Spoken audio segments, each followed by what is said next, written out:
Everybody, and thank you for joining this live panel discussion about how to allocate your PPP funds. We have as our guest today Scott Facchetti, who is an accountant, second generation in Facchetti Facchetti Limited, out of Massachusetts. We have Scott Robertson, owner of Robertson's Auto Parts and the current president of ARA, and we have Emil Nussbaum, who is the new director of that's me, I'm the director of member relations, Emil is the director of government relations for ARA. So we want to thank everybody for joining, taking time to be a part of this. We want to invite you to put your comments and questions in the chat. We will address them as soon as we can. And really, without any further ado, we want to get right into this discussion. So, excuse me. First of all, thank you guys for joining and taking time today. Oh, you're welcome. You're welcome.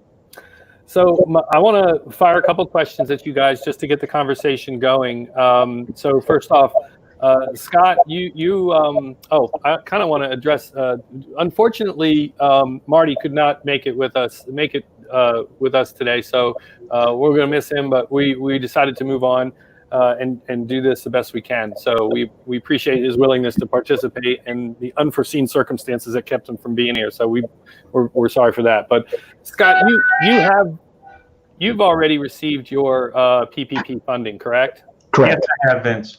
So tell me, what was your first impressions of the program, and how's your perception of the program changed? Sure. Well, was announced. Part of the benefits of being on the ARA EC and the president of ARA is you get a lot of advance notice on industry stuff and government trends.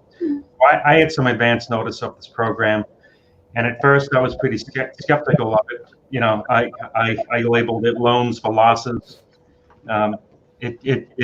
Initially it told you that you had to keep all your people employed, and let's face it, when this COVID thing hit, it really hit everybody and took us all blindsided like a sucker punch.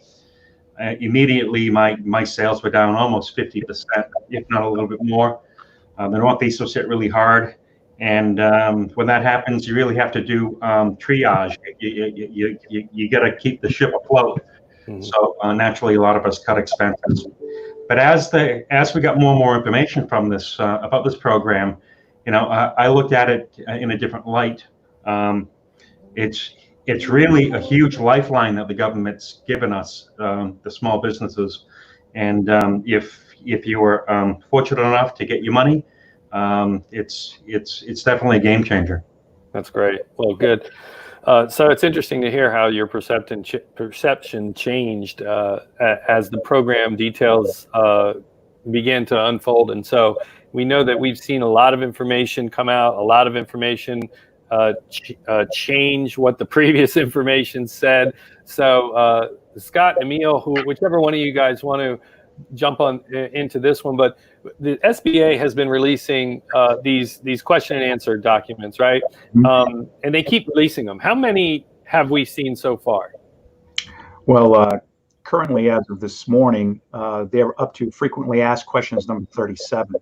So for a program that's only been out for maybe right around 4 weeks, as you might imagine, that's quite a few updates. In addition to that, what they do is this is a joint program between the Treasury Department as well as SBA. So what they've tried to do within this period of time is to release these interim rules to get a little bit more detail out to people. Maybe let's just say a little bit more specific than the Q&A. And they're up to right now interim final rule 5. So, and this changes pretty much daily, unfortunately for us in the industry right now.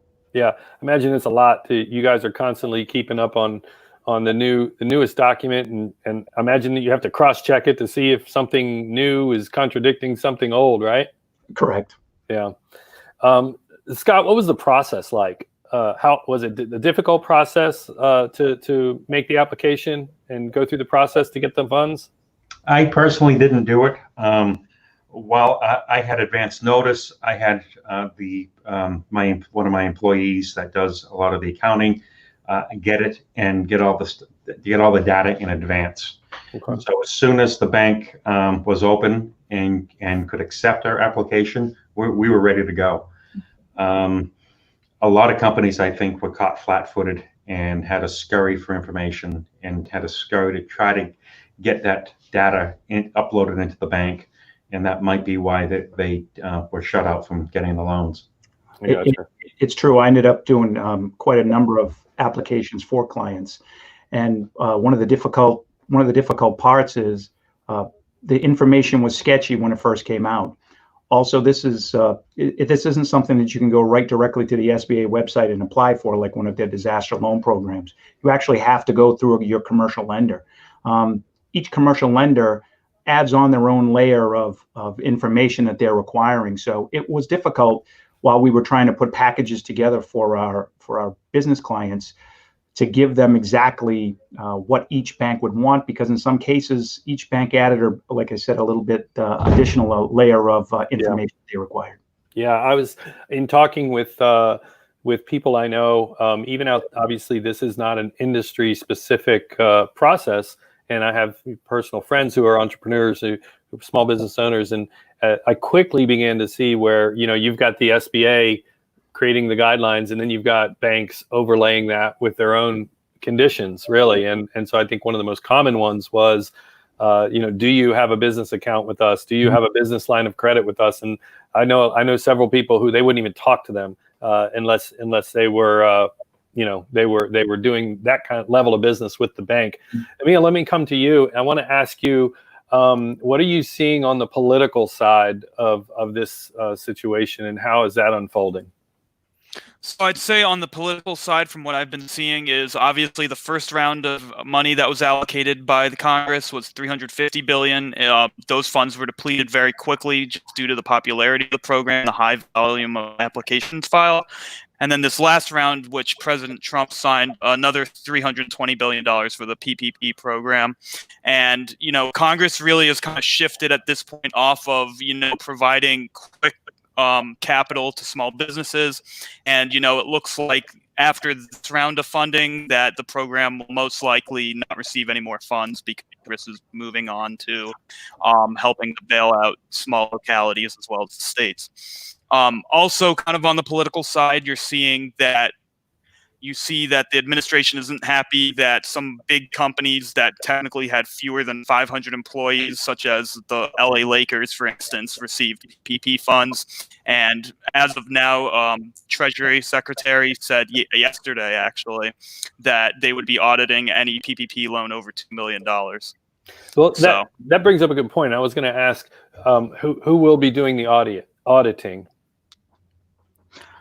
As of right now, based on the rules that were placed originally, it's actually going to be the banks.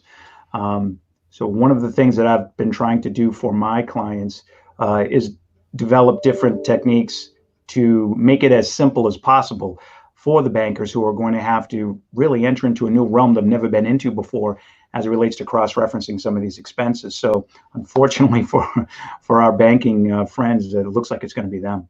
Yeah. So Scott, what do you recommend people? What do you recommend to people on the best way to handle PPP funds? What should they be thinking about as the funds hit the bank and they begin to think about ways to spend it? Sure. One of the things that I've tried to impress on all of my clients is to make this as clear and concise as possible. So what I've recommended to them is actually set up a separate bank account from any of their current bank accounts right now. And the only activity that bank account will have is to hold your PPP funds and then transfer out to your operating. One of the things, as a lot of these projects, when they come through, they're going to disrupt your normal business operations. And one of the things we want to try to do in this situation is to try to keep business operations still as normal as possible. What I mean by that is I've had some clients who've said, well, should they go and start paying expenses directly out of their PPP account?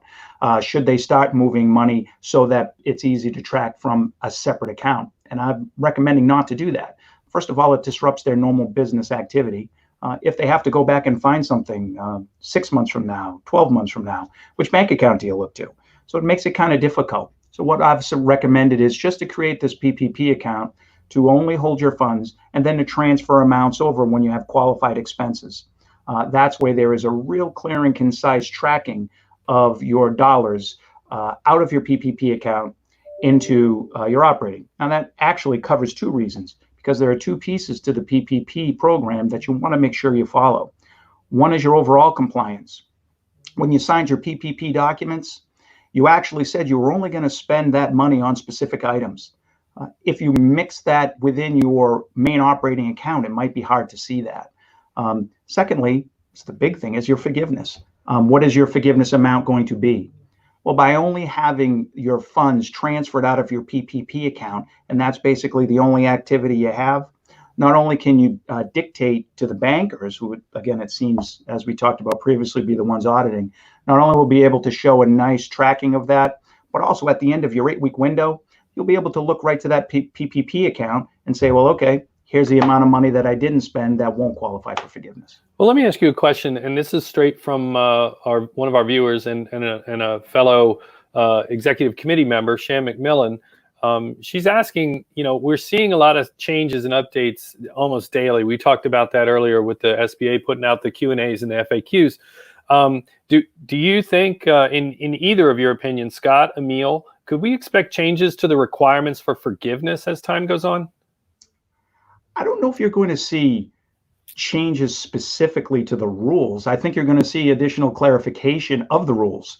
And that's what we see with these Q&As that come out on a regular basis, as well as the final rule regulation, the interim final rules that they put out. I do think there is an industry, and I really am not too sure if it's going to be your industry, but in some of your service-based industries where you're actually shut down by government regulations. How are you going to be able to get everything done within your 8-week period of time, which actually, again, specific by definition currently, it's your 8-week period from the date that you're funded or June 30th, whichever comes earlier. Gotcha. If that's where you may see some change, there may be some extension of that June 30th date, but as of right now, it's pretty hard and fast. Gotcha. So you talk about the banks being the ones to do all the auditing.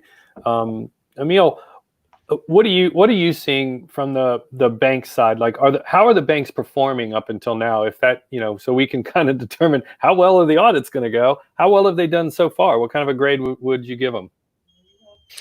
If I had to give them a grade, that would be very difficult. Ultimately, it really depends on who the lender is. So from the larger lender side, you've actually seen through the first tranche of funding that they actually performed pretty poorly as compared to small local lenders who actually were able to provide the loans to their clients in a much faster manner just based on volume of applications.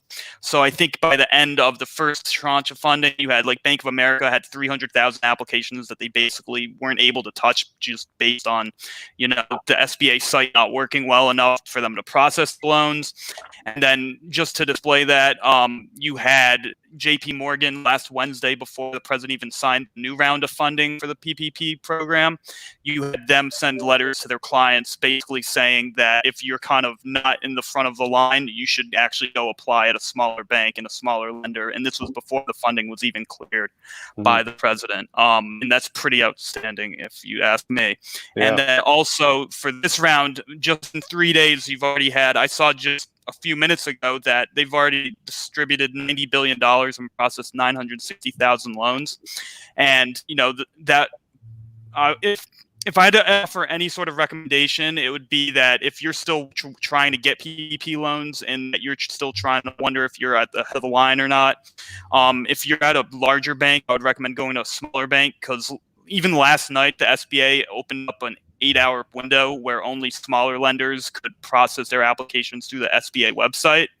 And then their lines are ultimately going to be shorter in processing, because the SBA has also provided guidance on Sunday evening right before the program opened again that basically throttled the amount of applications every lender could actually submit per hour. I gotcha. Hey, Scott, I want to jump to you real quick because I got a question that came in from Norm Wright out in Colorado. He says, will forgiveness be taxable since it is a forgiveness of a loan? It's a great question. And as most things in tax and accounting, it has two parts, however you want to interpret it. First of all, number one, no, the loan forgiveness is specifically not a taxable event. However, what may occur is the loan money that's coming in is really going to cover your payroll costs. So what will happen is hopefully we're going to have continued income. So we will have continued income over this period of time, but some of these costs will be covered. So by default, our net income might be higher. But to specifically answer your question, no, absolutely not. It's very specific that this loan forgiveness is a non-taxable event. Okay. And I've got another question from Bruce Martin. And Scott, as an operator, you may be able to chime in with your opinion. But he's saying, he says, should we only consider applying if we had a drastic drop in income? We are living day to day, but we are still selling close to normal for now. I would apply. Absolutely. I mean, it's free money. Go for it. I mean, what's the worst they can say is no. Yeah. Go for it. Okay. So Scott or Emil, if you have insight into this, if a lot of the amount of money that you qualify for, as we've heard, it depends on a formula based on your payroll. Right.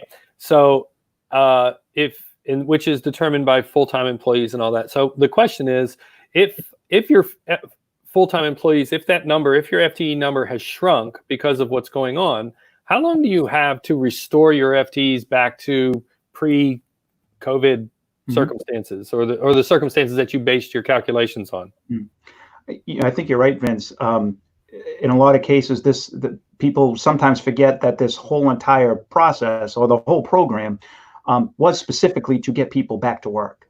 PPP is short for Payroll Protection Plan. Paycheck Protection Plan. So they're trying to actually get people back to work. The FTEs in the accounting world is a way to translate part-time employees to full-time employees. So when they talk about FTEs and employees, what they're trying to do is get you to a total employee headcount. You have two options to take a look at as it relates to getting your employees back. You can either look for your period of time that went from January 1st of 2020 to February 29th of 2020. Take a look at how many heads, FTEs, which are your full-time employees from that period of time. What they'd like you to do, obviously, in your 8-week period is get as many of those people back as possible. But they are aware of the fact that it might be difficult for some people to get back. So there is an exception to the rule of your FTEs that says if you put your FTEs or your full-time employee headcount back to what it was as of whichever date you suggest. So if you went for the January through February, as long as you had your headcount back to where it was at the end of February, by the end of June 30th, will not have that limitation apply. Okay, so you have till June 30th to get your headcount back, and you kind of touched on it, but you don't have to have the same employees, right? The same names. I mean, it's a headcount, right? Well, that's a good question, and because this question. Actually, that's the wrong question because it jumped out of order on me. But there was a question. I'm looking for it. Here it comes. Basically, this question is, you've got people who may not come back or something like that. So what do you do about those? Well, that's a great question. And I hate right now to be able to say that I don't have a definitive answer for that. As we said, we're up to, frequently asked questions number 37. Yeah. And wait, for clarity, is that 37 questions? That's 37 questions. So, for instance, there might be exactly. This is a great one that probably I'm hoping that will be a frequently asked question at some time. Yeah. Is it headcount or by employee? Yeah. Because there are going to be situations where an actual employee can't come back because there is a secondary limitation that talks about that you have to go ahead and restore salaries because there's two types of limitations in your forgiveness period. One is a workforce reduction and one is a salary reduction. When they talk about the salary reduction, they talk about employees. But when they talk about workforce reductions, they talk about heads. We don't have a clear definition yet, but logic would dictate if somebody doesn't want to come back to work and you replace that body, you shouldn't be limited. Right. But we're waiting for more clarification on that. So I've got another one from Greg Dario, and he says, when you're calculating your loan amount, should you include or exclude your federal withholdings when figuring gross payroll? Well, actually, you work off gross payroll. Your gross payroll already includes all of your federal withholdings. So when you're going to apply for your PPP loan, and that's really what Greg's question deals with at the beginning process, when you're applying for your PPP loan, you'll want to use your gross payroll amount, which already includes your federal withholdings. Okay. They're firing away, so I'm going to fire away. Shan McMillon chimed in. What qualifies as an FTE? Qualifies as well. What FTE is trying to do, it's a federal equivalent employee. What they do is the federal government bases full-time employees on a 30-hour-a-week basis. I think her question basically, what if you have two 25-hour employees? Does that make one FTE? Those 225.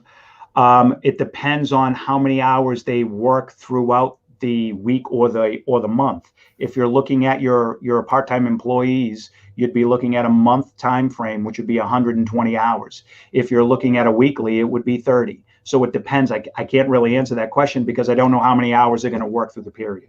Okay. How about this one? The SBA says you must be at least 75%. What if you spend 90% on payroll? Does that increase? Will it be forgiven? The limitation that you're speaking about here looks at the overall amount spent. So let's just say, for example, within your forgiveness window, you've spent $100,000 on qualifying expenses. That basically means that if you want a full forgiveness and no limitation, no reduction in your forgiveness amount, you have to spend at least $75,000 on payroll costs. The other 25 can be on other costs. So it's a difficult thing. Again, you're really not going to know until the end of your forgiveness period if you've been able to if you're going to get full forgiveness. That's a tricky situation, right? You don't know if you're going to get forgiven until the end of the process. Right. You can still track it on a monthly or weekly basis. We've sent out some spreadsheets documentation for some clients to track these things. But honestly, how are you going to know how many people come back? I mean, you may go through the first 2 weeks and have 5 of your 10 people decide they want to come back and go off unemployment. But in the next 3 weeks, you might have all people come back. So it's hard to say. And that's why I say you're really not going to know until the end of the forgiveness window is done what your actual payroll amount ended up being. So are things like workman's comp, guaranteed payments to owners, bonuses, would those all be included in gross pay? Workers' comp is not, because that is an employer expense for workers' compensation insurance.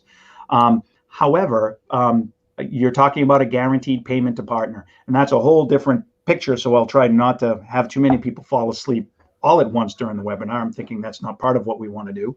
But a guaranteed payment to partner is how a partner can get paid. It's a partner's wage. A partnership, by definition, is a sole proprietor with more than one person. So self-employed people, which a partner in a partnership is, as well as was a DBA, they're considered self-employed, and they are part of the PPP funding. So their wages do count. So if you have a partnership, and this happened also when you applied for your loan, you take your guaranteed payments to partners, which are your partner's pay, as well as whatever payroll you had, add them together. And that's part of the formula you came up with your overall PPP. That formula also carries forward when you're going ahead and trying to calculate your forgiveness. Okay. I've got one from Brandon Dingwell, and Scott, maybe you've got an opinion on this. He says, what if after 8 weeks your head count's back up and business is not? What do you do?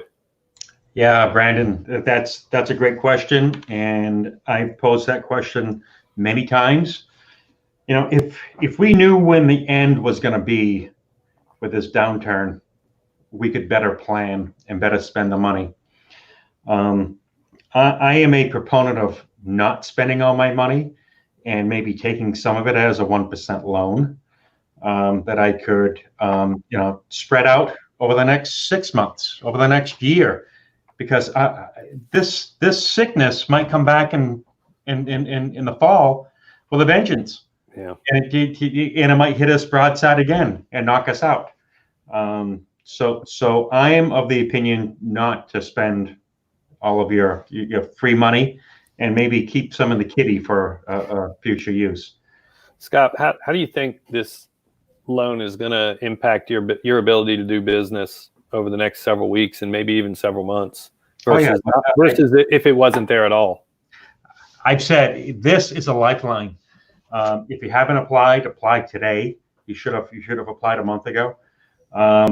This is a lifeline. I've never seen it in my life. The government giving us money. I mean, if my banker came to me and said, Scott, I'll give you X amount of money at 5% just to see this through, I would have jumped on it. I would have signed the papers. The government's giving you free money, going to forgive a bunch of money, and whatever money you hold on to, it's only at 1% interest payback. It's a no-brainer. Yeah. What do you think the long-term impact of this loan will be on your business and on business as a whole? I mean, somebody's got to pay for it. Well, as far as the taxpayers in the country, yeah, I think this is a worldwide problem. I mean, Europe is getting hit as worse as we are. Their economy is suffering greatly. Yeah. I don't know. I would not work in this industry. I'd be on Wall Street. Yeah. So maybe, are you hearing anything, any chatter on the political side as to the concern about the government, printing all this money, to bail out businesses? Good question, Vince. So in terms of just right now, the government's pretty much, in order to come up with all these stimulus dollars, they're using the Treasury to just print money. So, you have a lot of commentators that are concerned about the potential for inflation. You've also been starting to hear that a little bit from kind of the Republican side of Congress, who are a little more hesitant in terms of going through another stimulus program, for instance, just to kind of show that. You've had Mitch McConnell, who came out the other day, and he said that he basically doesn't want to spend any more money on infrastructure bill. So they're kind of pumping the brake a little bit just in terms of the printing the money. So unfortunately, I think that looking forward right now, you might not see another program similar to PPP that's going to bail out business, and especially small business right now. So yeah, as Scott said, if you haven't applied, go apply right now, and go apply at the smaller the lender, probably the better. Because I heard yesterday actually from somebody that, conducted their business at a small local bank, that their banker actually called them up and said, oh, you haven't applied for your PPP loan yet. And they had it done in just one day. So, wow. And if you go to a bigger lender, you're going to be application 301 of 301,000 of, and you're just never going to get processed before the money runs out. Yeah. But that's typical of small business versus big business, right? So that's good advice. So look, the topic of calculating pay and forgiveness is very popular. So Scott, I'm gonna hammer you again. We got another question from Doug Reinhardt, and his question is about qualifying amounts of pay for commissioned and performance pay staff. My first assumption, Doug, is that you're talking about W-2 wage staff. Yeah, can you see the question? I can. Okay, so very good. So I guess I just wanted to caveat that this type of grouping of employee you're talking about is on the W-2 wage, because if they were any type of subcontractor, they don't count. Yeah. If it varies week to week, right now there is no disqualification.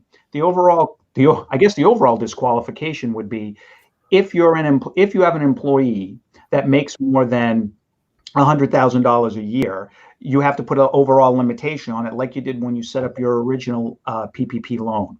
So one of the things I believe that the bankers will look at is that over this 8-week period, you can't have more than $1,923 a week times 8. because that would be the overall average for a $100,000 employee. So the fact that you're going to fluctuate within your 8-week period, 8-week forgiveness time, everything that's out right now, that's not a problem. I just think that there may be an overall limitation for this 8-week period of time that you can't average more than 1923 a week. Gotcha. Scott, Vince, I have a question for Scott. Okay. And for those on this webcast, I've known Scott for 40 years. We our age. Yeah, and he is my accountant. But can we, let's say week 7, if we find out that we need to bump up payroll, can we give our employees a bonus? That's a great question, and we've actually had that discussion here with numerous clients.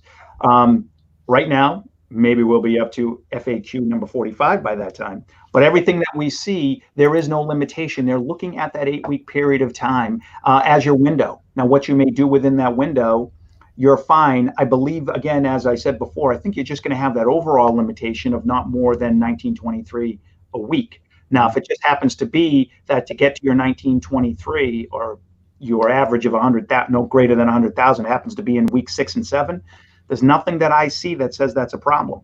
The only caveat I would think about that, if folks out there are thinking about waiting right to the end to really, let's just say, fund the entire project, you do have to take a look at your overall, if these are hourly employees, that you don't kick over into any type of overtime situation. You might be cutting your nose off to spite your face if you do that. Gotcha. We did have a question while you were answering Doug's question.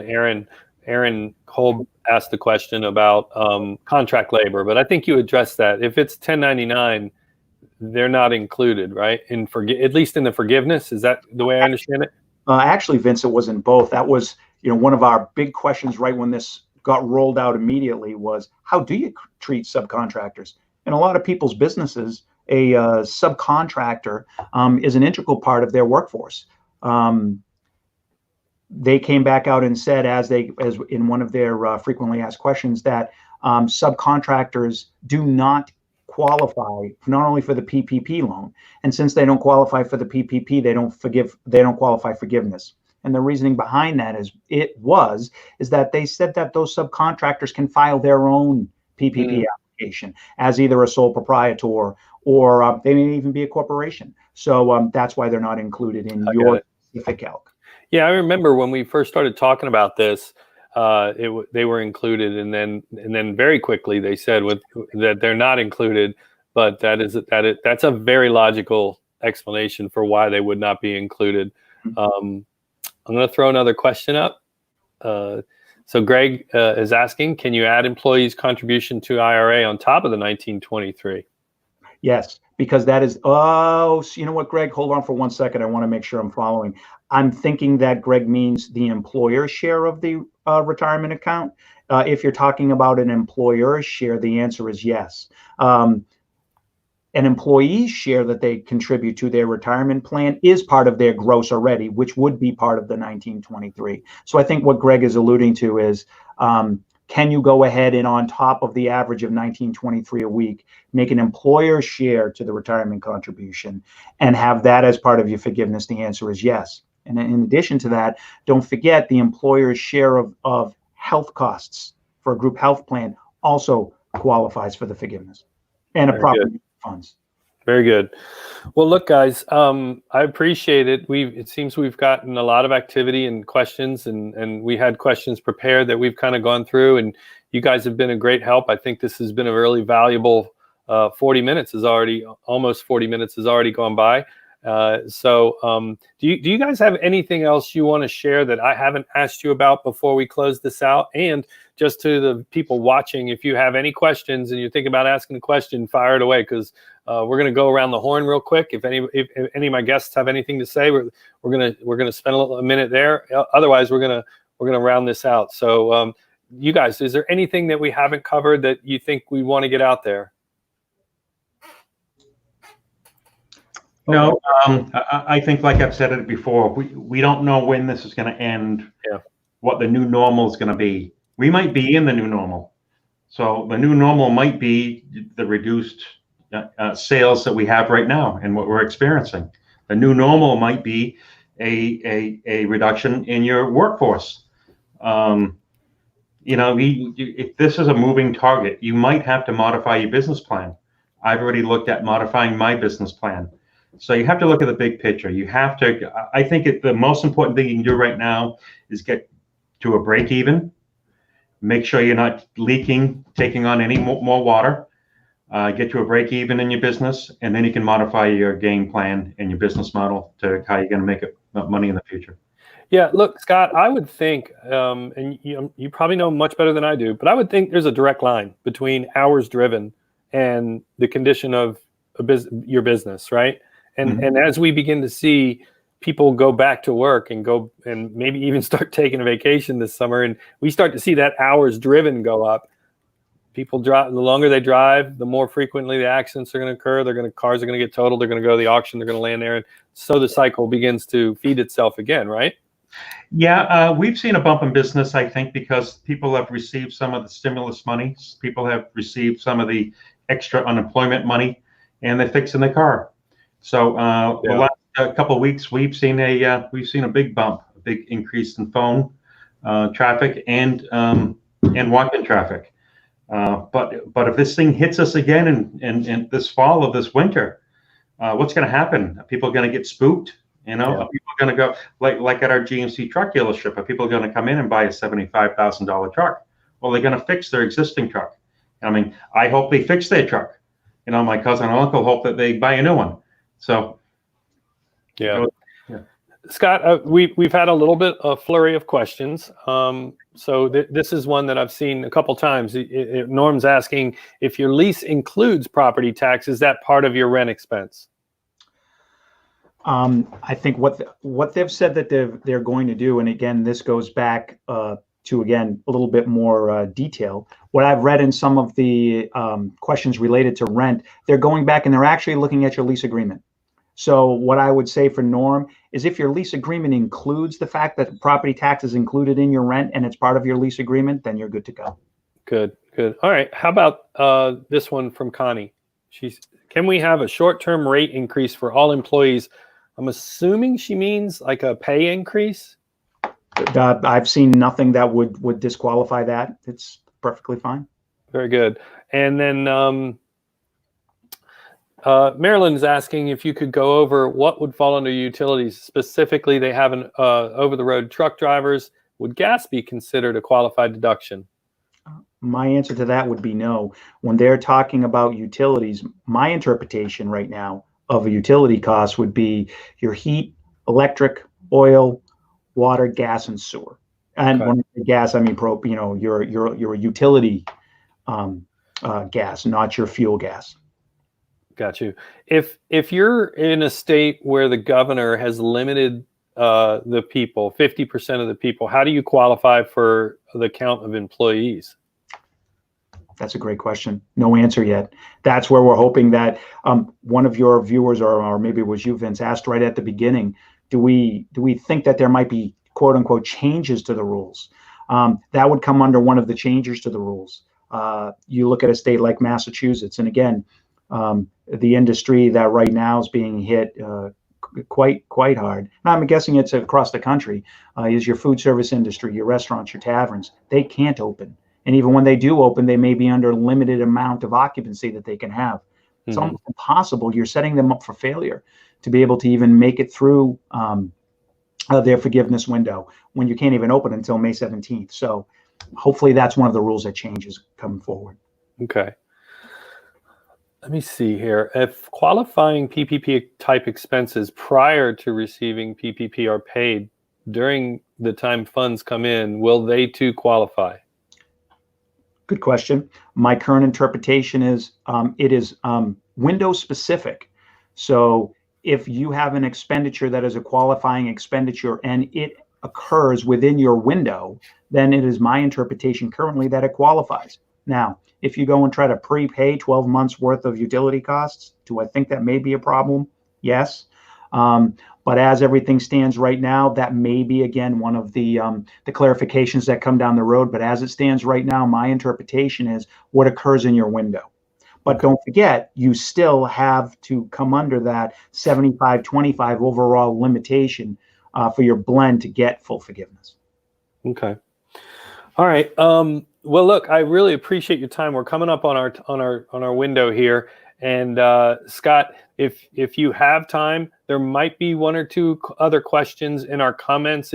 When you get a chance, if you had time to dive into this on Facebook and address those, that would be super kind of you. Appreciate your time. I know you're busy, and so I know your time is of a premium, and but we're gonna wrap it up so we don't take any more of your time. But thank you guys so much, Scott, Emil, Scott. Thank you guys. Thank you to everybody who's watched and commented and asked questions. I'm sorry we couldn't get to all your questions, but we hope you found this valuable and a good way to spend your last 45 minutes. So thank you, everybody. Thanks again, everybody. Hey, keep the faith. You're not alone. Thanks.